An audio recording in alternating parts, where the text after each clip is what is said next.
The textile industry of Pakistan plays an important role in earning foreign exchange and providing employment to the country.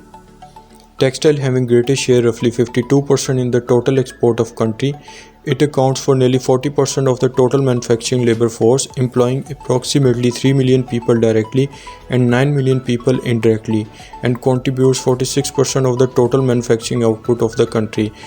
Textiles value added in the GDP is around 8.5%. Even with such a long mercantile history and contribution to the national economy, the firms in the sector on average remain small. This is evident from the industry low market capitalization of the only 8.3%.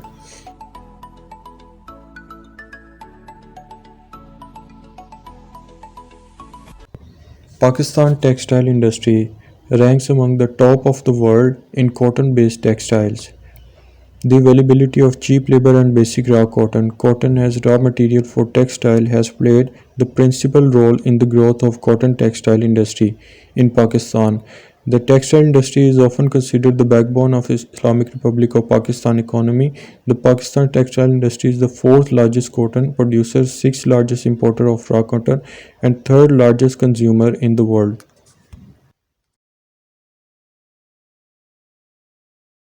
There are a lot of serious buyers this time, and it seems that this year is going to be better than past few years. And we're quite hopeful that Pakistani exports will increase, especially with the kind of concessions we're getting from the government.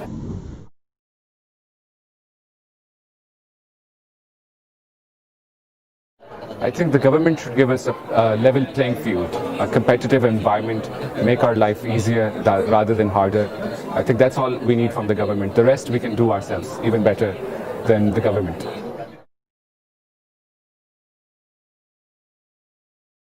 In home, we're adding a lot of machines in our value-added segments, stitching and processing.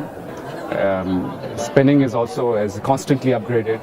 So we work in fibers and trying to make our customers' lives easier, figuring out what their pain points are and how we can cater to those.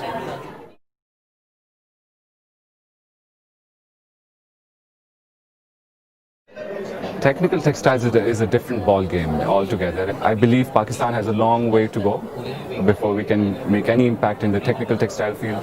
It's doable. It requires a lot of institutional, universities and government support, and a lot of exposure to the markets, the right markets for technical textiles. So next 10 years, we should be looking at technical textiles coming up big time in Pakistan, inshallah. Some textiles look beautiful, but whatever the fabric, creating them requires massive amounts of energy, uses up vast quantities of resources, and often leaves huge volumes of waste. But the way you make textiles and what you do with the pollutants can often have a huge effect on how their production impacts on the environment. Coming up, we travel to Bangladesh's slums to discover just how polluting the textiles industry can be. We ask what different governments are doing to get the industry to clean up its act, and find out why building a £2 million water treatment plant is saving Axminster carpets a fortune. Keeping textile factories running requires vast amounts of energy and resources. In Bangladesh, the industry is dominated by cotton, and turning each tonne of cotton into finished fabric uses about 65,000 kilowatt hours of power and takes 250,000 litres of water. It's no surprise that almost 3/4 of the water is used for what are called wet processes, things like washing, bleaching and dyeing. From inks to dyes to caustic soda and all sorts of alkalis and bleaches. Most of the wet processes in textile production involve potentially harmful chemicals. The result is that Bangladesh's textiles industries produce around 56 billion litres of contaminated water a year. That's enough to fill 22,500 Olympic-sized swimming pools. And if that water's allowed to leave the factory untreated, it can have a massive effect on the environment. The performance of textile sector remained under stress during the period as it declined by 0.3% against the meager growth of 0.5% during the same period last year. The performance of textile sector having highest weight of 20.91 in quantum index manufacturing remained subdued on account of lackluster performance of cotton yarn 0.02% and cotton cloth 0.07%, having a combined weight of 20.15 in textile sector. As we can see in the table, the textile sector growth decreased 0.3% in the year of 1819 as compared with the year of 1718.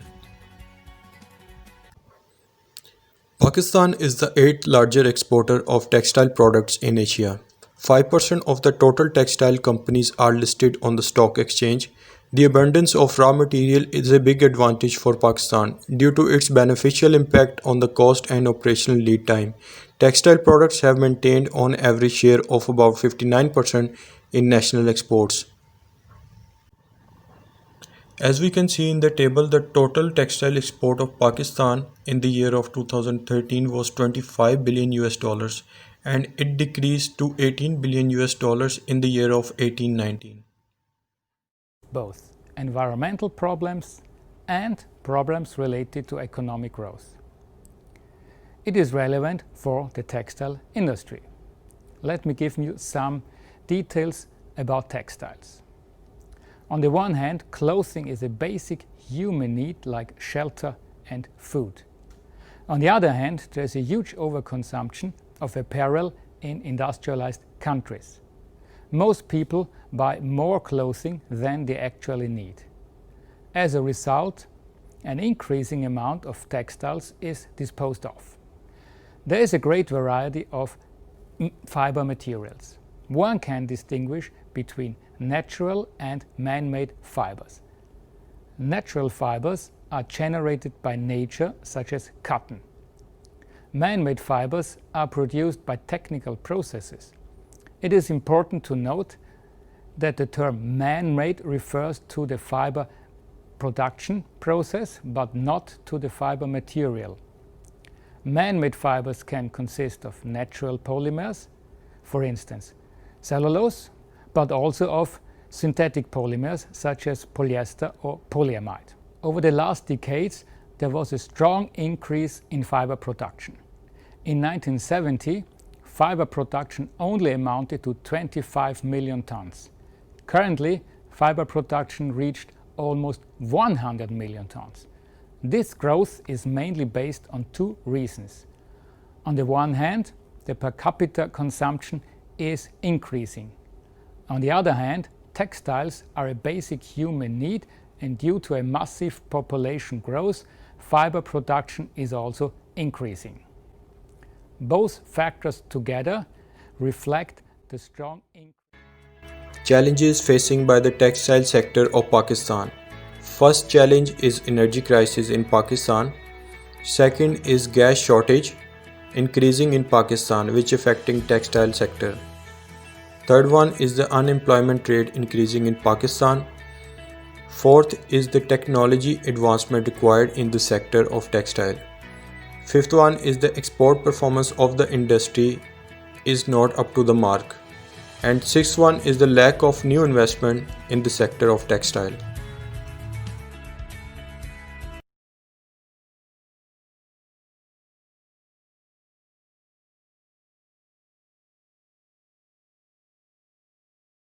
You highlighted to me that the number has gone up to $3 billion in total order cancellations.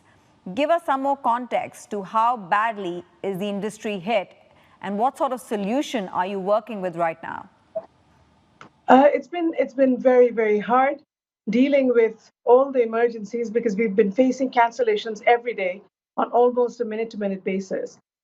Customers have been canceling, putting goods on hold, which makes our position very difficult because this is what we do. 84% of our economy depends on garments, and we have around 4,264 factories. So far, the number that you have is actually only reported by 1,035 factories. There's much more to come. And it's incredibly difficult because we are facing total uncertainty and we what we do is we submit the export documents and then we get paid. If we don't get paid, we can't actually pay our workers. So it's difficult for us. So even getting through with March salaries are difficult. On top of it, the government has announced a fiscal package, which will take care of another 30 days, which won't come till about April. So my worry is what is going to happen to so many people, 4.1 million, that are engaged in the government sector and we're not being able to take care of